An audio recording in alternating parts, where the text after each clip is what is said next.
Friends, स्वागत है आपके अपने ऑफिशियल यूट्यूब चैनल विकास किंग में। तो आज के इस वीडियो में मैं आपके लिए लेकर आया हूं RPF constable and SSC MTS के लिए बहुत ही महत्वपूर्ण जीके जीएस क्वेश्चन।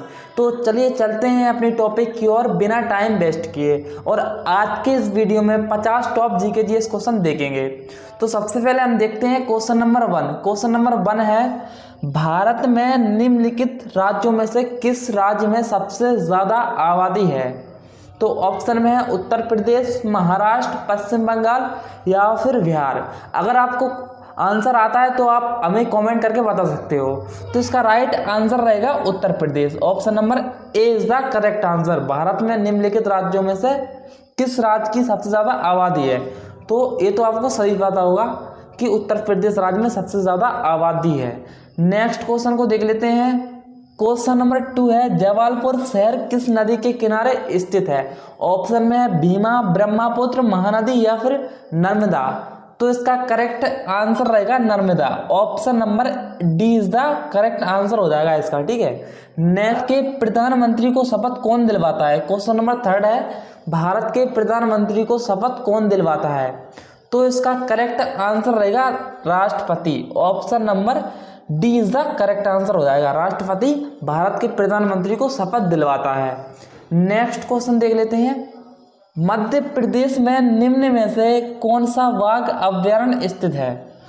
तो इसका करेक्ट आंसर रहेगा पन्ना राष्ट्रीय उद्यान। Option number A is the correct answer हो जाएगा इसका। ठीक है। नेक्स्ट देख लेते हैं। क्वेश्चन नंबर 5 है, इनमें से कौन सा कृषि आधारित उद्योग नहीं है? कौन सा कृषि आधारित उद्योग नहीं है? ऑप्शन में रबर, ऊन, कपास या फिर सीमेंट। तो आप इसका आंसर हमें कमेंट करके बताइए कि इनमें से कौन सा कृषि आधारित उद्योग नहीं है। तो इसका करेक्ट आंसर रहेगा सीमेंट जो है वो कृषि आधारित उद्योग नहीं है। सीमेंट इसका करेक्ट आंसर हो जाएगा। नेक्स्ट क्वेश्चन को देख लेते हैं। भारत का राष्ट्रीय वृक्ष कौन सा है? ये भी मोस्ट इंपोर्टेंट क्वेश्चन है। ठीक है। भारत का राष्ट्रीय वृक्ष कौन सा है? तो इसका करेक्ट आंसर रहेगा वट वृक्ष। ऑप्शन नंबर बी इसका सही आंसर हो जाएगा। वट वृक्ष है वो भारत का राष्ट्रीय वृक्ष है। ठीक है। नेक्स्ट देख लेते हैं। भारतीय संविधान सभा की पहली बैठक की अध्यक्षता खालिस्तान ने की थी? ऑप्शन में जवाहरलाल नेहरू, राजेंद्र प्रसाद, सचिदानंद सिन्हा और या फिर भीमराव अम्बेडकर। तो इसका करेक्ट आंसर रहेगा Sachidanand Sinha. Option number C is the correct answer हो जाएगा इसका। ठीक है।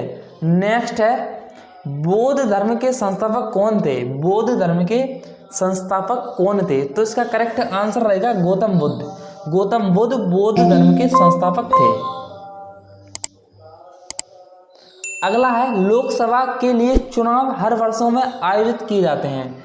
लोकसभा के चुनाव हर वर्षों में आयोजित किए जाते हैं। तो इसका आंसर हमें आप कमेंट करके बताइए।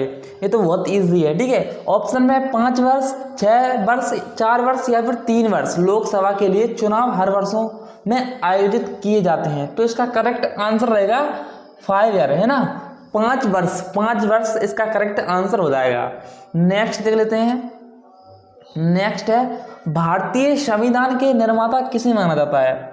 भारतीय संविधान के निर्माता किसे माना जाता है? अगर फ्रेंड आपको इसका आंसर आता है तो आप हमें कमेंट बॉक्स में कमेंट करके भी बता सकते हो। तो इसका करेक्ट आंसर रहेगा भीमराव अंबेडकर, यानी option number A is the correct answer, BR Ambedkar. ठीक है। नेक्स्ट है क्वेश्चन नंबर 11, प्रसिद्ध सांची स्तूप कहाँ स्थित है? प्रसिद्ध सांची स्तूप कहाँ स्थित है? तो इसका करेक्ट आंसर रहेगा मध्य प्रदेश में सांची स्तूप स्थित है। अगला है, भारतीय संविधान का भाग 2 से संबंधित है? तो इसका करेक्ट आंसर रहेगा नागरिकता। Option number A is the correct answer. भारतीय संविधान का भाग 2 से संबंध है, नागरिकता से। ठीक है। क्वेश्चन नंबर 13 है, निम्नलिखित में से कौन भारतीय खेलों में एथलेटिक्स से संबंधित खेलों में भाला फेंक से जुड़ा है? तो इसका आंसर आप हमें कमेंट करके बताइए जल्दी से। ठीक है। कौन जुड़ा है? तो इसका करेक्ट आंसर रहेगा नीरज चोपड़ा भाला फेंक से जुड़े हैं। Option number C is the correct answer हो जाएगा इसका। ठीक है। नेक्स्ट देख लेते हैं। हमारा सोनार बांग्ला किसने लिखा था? तो इसका करेक्ट आंसर रहेगा Rabindranath Tagore. Option number C is the correct answer.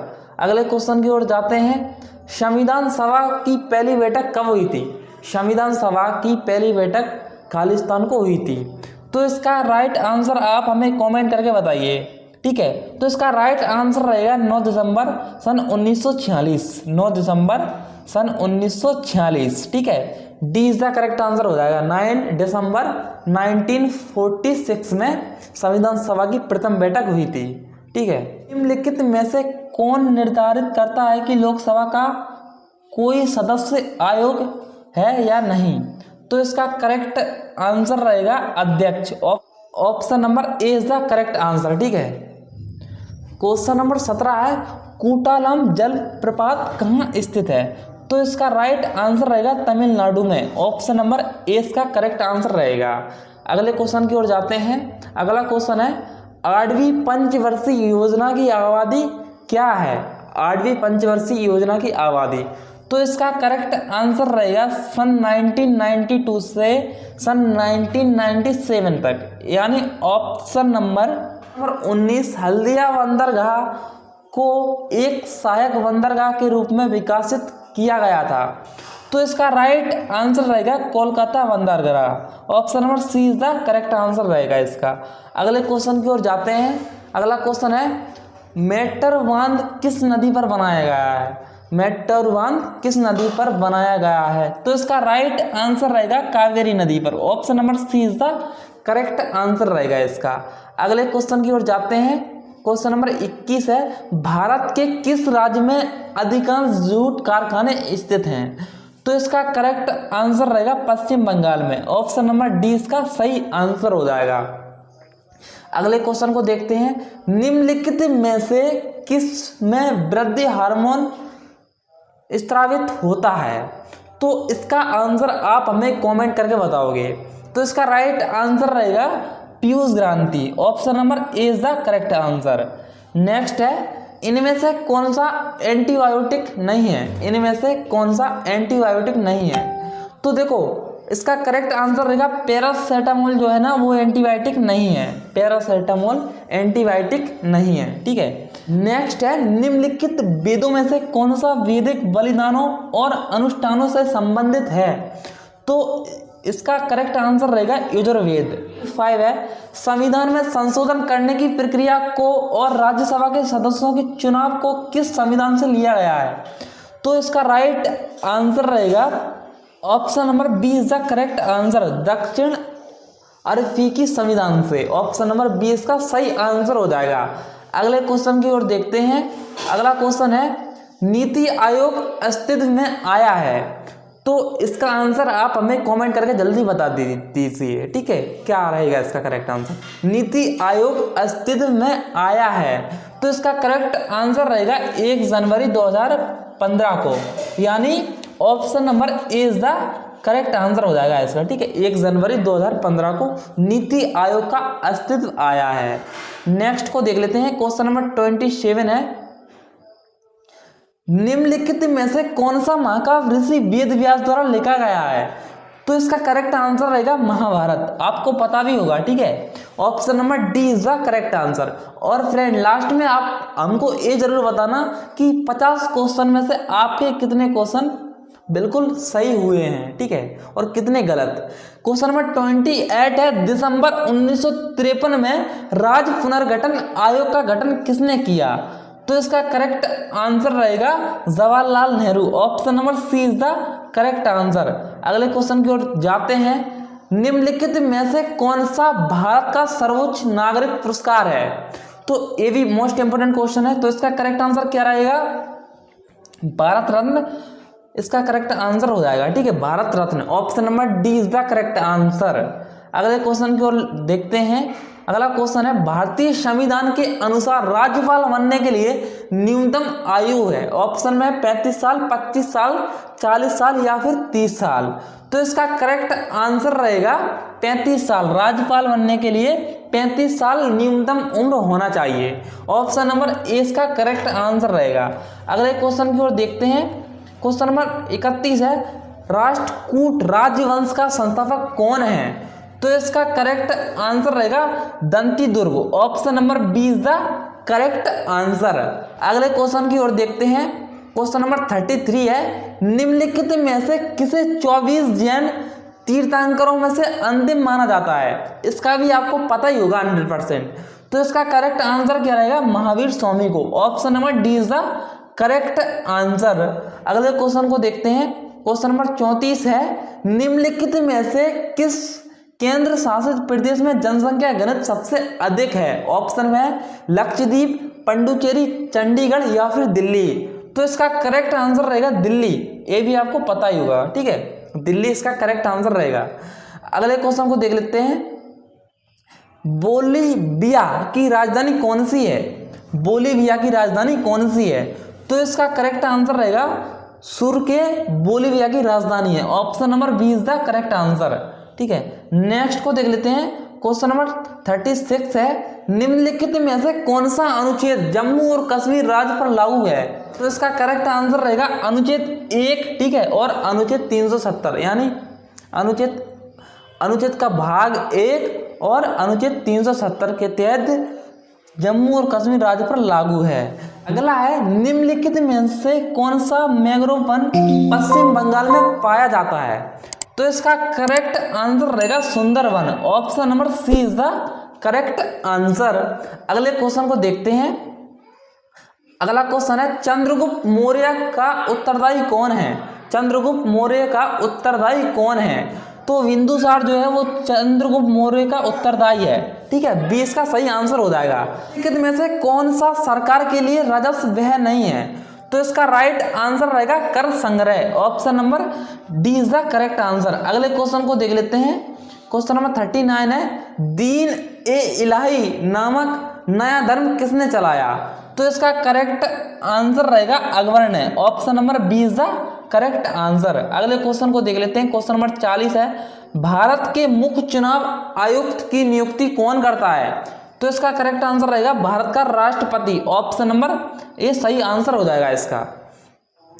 अगला क्वेश्चन देख लेते हैं। भारत के किन क्षेत्रों में ठंडे रेगिस्तान पाए जाते हैं? ये तो आपको पता ही होगा, तो जल्दी से कमेंट करके बताइए कि भारत के किन क्षेत्रों में ठंडे रेगिस्तान पाए जाते हैं। ऑप्शन में कच्चकरण, लद्दाख, हरियाणा या फिर थार। तो इसका करेक्ट आंसर रहेगा लद्दाख में ठंडे रेगिस्तान पाए जाते हैं। Option number B is the correct answer. अगला क्वेश्चन है, बुद्ध को निम्न में से किस स्थान पर ज्ञान प्राप्त हुआ था?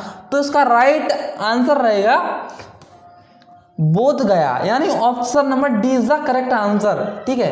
नेक्स्ट है, अशुद्ध जल विद्युत का है? तो इसका करेक्ट आंसर रहेगा कुचालक। ऑप्शन नंबर सी इसका सही आंसर हो जाएगा। अगले क्वेश्चन को देख लेते हैं। कोल्ट्रलम जलप्रपात कहाँ स्थित है? तो इसका राइट आंसर रहेगा Tamil Nadu. Option number A is the correct answer. अगले क्वेश्चन को देख लेते हैं। संविधान सभा की पहली बैठक खालिस्तान को हुई थी? तो आप इसका आंसर हमें कमेंट बॉक्स में कमेंट करके बताओगे कि संविधान सभा की पहली बैठक कब हुई थी, ठीक है। तो इसका राइट आंसर रहेगा 9 दिसंबर सन 1946 में। Option number D is the correct answer. अगले क्वेश्चन को देखते हैं। क्वेश्चन नंबर 46 है, हमारा सोनार बांग्ला किसने लिखा? तो इसका राइट आंसर रहेगा रविंद्रनाथ टैगोर ने। Option number C is the correct answer. अगला है, भारत में निम्नलिखित में से किस राज्य में बर्फ का अनुभव किया जा सकता है? तो इसका राइट आंसर रहेगा उत्तराखंड। उत्तराखंड जो है भारत में बर्फ का अनुभव करता है। उत्तराखंड बर्फ का अनुभव करता है, ठीक है। किसी भी भौतिक संकेत को विद्युत संकेत में बदलने के लिए उपकरण का उपयोग किया जाता है। तो इसका राइट आंसर रहेगा transducer. Option number D is the correct answer. अगले क्वेश्चन को देख लेते हैं। प्रसिद्ध सांची स्तूप कहाँ स्थित है? तो मध्य प्रदेश में प्रसिद्ध सांची स्तूप स्थित है। Option number A is the correct answer. Last question है कि भारतीय संविधान की निर्माता किसे माना जाता है? तो ये तो आप सभी को पता ही होगा कि भीमराव अंबेडकर को भारतीय संविधान का निर्माता माना जाता है। तो फ्रेंड, आज के इस वीडियो में इतना ही। तो मिलते हैं किसी नेक्स्ट वीडियो में, तब तक के लिए जय हिंद, वंदे मातरम।